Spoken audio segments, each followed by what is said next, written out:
Business man అనగానే మనకు prince Mahesh Babu గుర్తుకొస్తారు. అది ఆయన సినిమా పేరు.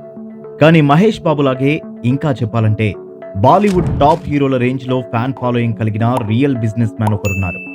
కోర్స్ ఆయనకు కూడా చిన్నప్పుడు సినిమాలన్నా రియల్ లైఫ్ అన్నా చాలా ఇష్టం అనుకోండి, అది వేరే విషయం.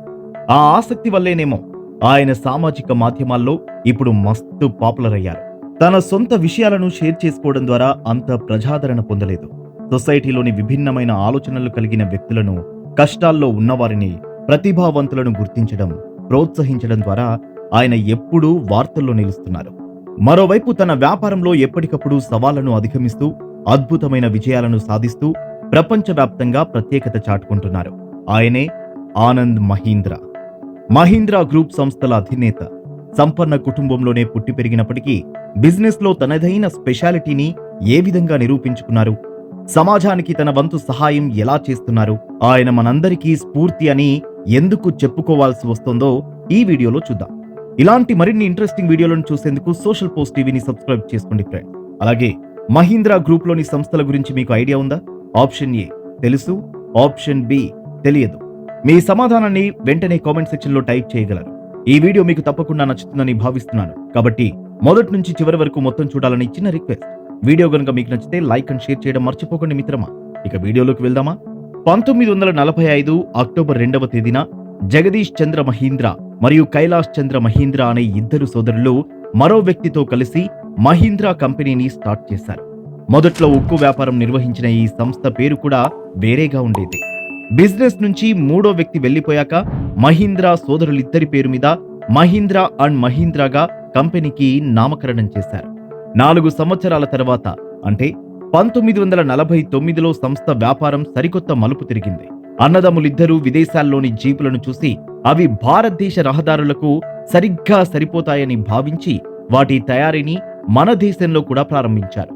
ఆ నిర్ణయం మహీంద్రా అండ్ మహీంద్రా దశను పూర్తిగా మార్చేసింది. అప్పట్లో పోలీసులు ఎక్కువగా ఈ జీపులనే వాడేవారు.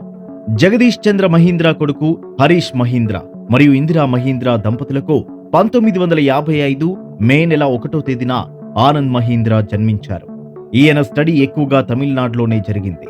అయితే మనం ముందుగా చెప్పుకున్నట్లు ఆనంద్ మహీంద్రాకి సినిమాలపైన ఆసక్తి ఉండడంతో ఫిల్మ్ మేకింగ్ కోర్సు కూడా చేశారు. తరువాత బిజినెస్ మీద కూడా ఇంట్రెస్ట్ కలగడంతో MBA సైతం పూర్తి చేశారు. 1961లో మహీంద్రా సంస్థ ఒక అమెరికన్ కంపెనీతో కలిసి తన బిజినెస్ ని వ్యవసాయం, నిర్మాణం తదితర రంగాల్లోకి విస్తరించింది. ఇది మహీంద్రా సంస్థకు రెండో టర్నింగ్ పాయింట్ అని చెప్పుకోవచ్చు. ఎందుకంటే మహీంద్రా ట్రాక్టర్లను రైతులు బాగా ఇష్టపడేవారు. మన దేశంలోనే కాకుండా ప్రపంచవ్యాప్తంగా ఈ బ్రాండ్ ట్రాక్టర్లనే ఎక్కువగా కొంటున్నారు. మరోవైపు ఆనంద్ మహీంద్రా చదువు పూర్తి చేసుకుని తమ కుటుంబ సంస్థలో ఒక ఉద్యోగిగా కెరీర్ ను ప్రారంభించారు. ఒక్కో మెట్టు ఎక్కుతూ 1997లో మహీంద్రా కంపెనీకి మేనేజింగ్ డైరెక్టర్ స్థాయికి ఎదిగారు. మరో 5 ఏళ్ల అనంతరం అంటే 2012లో చైర్మన్ అయ్యారు. అయితే ఆనంద్ మహీంద్రా ఈ స్థాయికి రావడం అనుకున్నంత ఈజీగా జరగలేదు. ఆయన కంపెనీలో చేరిన కొత్తలో అంటే 1996లో ఒక ఫెయిల్యూర్ ఎదురైంది. ఫోర్డ్ అనే అంతర్జాతీయ సంస్థతో కలిసి మహీంద్రా కంపెనీ రూపొందించిన ఎస్కార్ట్ అనే కారు మహీంద్రా సంస్థ నుంచి వచ్చిన మొట్టమొదటి కారు. అది క్లిక్ అవ్వలేదు. దీన్ని ఆనంద్ మహీంద్రా ఛాలెంజింగ్ గా తీసుకున్నారు. సొంతగా 2000 సంవత్సరంలో బొలెరో అనే స్పోర్ట్స్ యూటిలిటీ వెహికల్ మోడల్ కారును రిలీజ్ చేశారు. అది బంపర్ హిట్ అయింది. 10 ఏళ్లు నెంబర్ 1 గా నిలిచింది. దీన్ని మహీంద్రా చరిత్రలో 3వ టర్నింగ్ పాయింట్ అని చెప్పొచ్చు. ఇదే సమయంలో ఆనంద్ మహీంద్రాకు మరో సవాల్ ఎదురైంది. మారుతి 800, హ్యుందాయ్ కారులు మార్కెట్ ని ఏలుతున్నాయి. వాటిని దాటి ముందుకు వెళ్లడం ఇతర కార్ల కంపెనీలకు కష్టంగా మారింది. దీంతో ఆనంద్ మహీంద్రా 2 సంవత్సరాల పాటు తీవ్రంగా శ్రమించి మరో బుల్లెట్ లాంటి ప్రాడక్ట్ ను విపణిలోకి తీసుకొచ్చారు. ఆ కారు పేరు మహీంద్రా స్కార్పియో. ఆ కారు అమ్మకాలు రాకెట్లా దూసుకుపోయాయి. ప్రపంచవ్యాప్తంగా వివిధ దేశాల్లో భారీగా విక్రయాలను నమోదు చేసింది. ఇదే ట్రెండింగ్ ని కొనసాగిస్తూ మహీంద్రా సంస్థ థార్, XUV 500 వంటి మోడళ్లను ప్రవేశపెట్టింది. XUV 300 మోడల్ కారు మన దేశంలో అత్యంత సురక్షితమైన కారుగా పేరు తెచ్చుకుంది. ఈ పరిణామాన్ని మహీంద్రా సంస్థలో 4వ టర్నింగ్ పాయింట్ గా చెప్పుకోవచ్చు. ఆ తర్వాత మహీంద్రా అండ్ మహీంద్రా వెనక్కి తిరిగి చూసుకోలేదు. శక్తిమాన్ మరియు స్వరాజ్ వంటి సంస్థలను విలీనం కూడా చేసుకుంది. తద్వారా మరిన్ని రంగాలకు విస్తరించింది. స్వరాజ్ కంపెనీని కొనుగోలు చేశాక ప్రపంచంలోనే అతిపెద్ద ట్రాక్టర్ల సంస్థగా మహీంద్రా పేరు మారుమోగిపోయింది. 2009లో సత్యం కంప్యూటర్స్ కుంభకోణం బయటపడడంతో ఆ సంస్థ భవిష్యత్తు ఆగమ్యగోచరంగా కనిపించింది. ఎన్నో వివాదాల్లో చిక్కుకున్న ఆ సాఫ్ట్వేర్ కంపెనీని కొని టెక్ మహీంద్రాలో కలిపి మహీంద్రా సత్యం పేరుతో మళ్లీ లాభాల బాట పట్టించారు. వేలాది మంది ఉద్యోగుల జీవితాలకు భరోసా ఇచ్చారు. 2010లో రేవా అనే ఎలక్ట్రిక్ కార్ల కంపెనీ, 2011లో శాంగ్యాంగ్ అనే మోటార్స్ అనే సంస్థను కొనుగోలు చేశారు. ఇలా మొత్తం 27 కంపెనీలను కైవసం చేసుకుంది. మరో 9 సంస్థల్లో పెట్టుబడులు పెట్టింది. ఆనంద్ మహీంద్రా పెట్టుబడి పెట్టి ఎంకరేజ్ చేసిన కంపెనీల్లో కోటక్ బ్యాంక్ కూడా ఒకటి. ఆ కృతజ్ఞతతో ఉదయ్ కోటక్ తన బ్యాంక్ పేరుతో మహీంద్రా అనే పదాన్ని చేర్చారు. ఇప్పుడు ఈ బ్యాంక్ ప్రైవేటు రంగంలోని అతిపెద్ద బ్యాంకుల్లో ఒకటిగా కొనసాగుతోంది. ఈ క్రమంలో Mahindra group aerospace, agri business, after market, నిర్మాణ సామాగ్రి, రక్షణ, ఇంధన, ఆర్థిక, బీమా, ఐటీ, సేవలు, రవాణా, స్థిరాస్తి వంటి 22 రంగాల్లోకి అడుగు పెట్టింది. 100కు పైగా దేశాల్లో బిజినెస్ చేస్తోంది. ఇంతటి ఘనత సాధించడంలో ఆనంద్ మహీంద్రా పాత్ర గణనీయమైంది. ఆయన ముందు చూపే మహీంద్రా గ్రూపు సక్సెస్ కి ప్రధాన కారణం. ఆనంద్ మహీంద్రా గురించి ఇప్పటి వరకు చెప్పుకున్నది సగం మాత్రమే. ఆయనలోని మరో కోణాన్ని, మరిన్ని ఆసక్తికరమైన అంశాలను ఇప్పుడు చూద్దాం. ఇన్ని దేశాల్లో, ఇన్ని రంగాల్లో వ్యాపారం చేసే సంస్థకు అధిపతిగా ఆనంద్ మహీంద్రా ఎంత బిజీగా, క్షణం తీరిక లేకుండా ఉంటారో తెలియంది కాదు.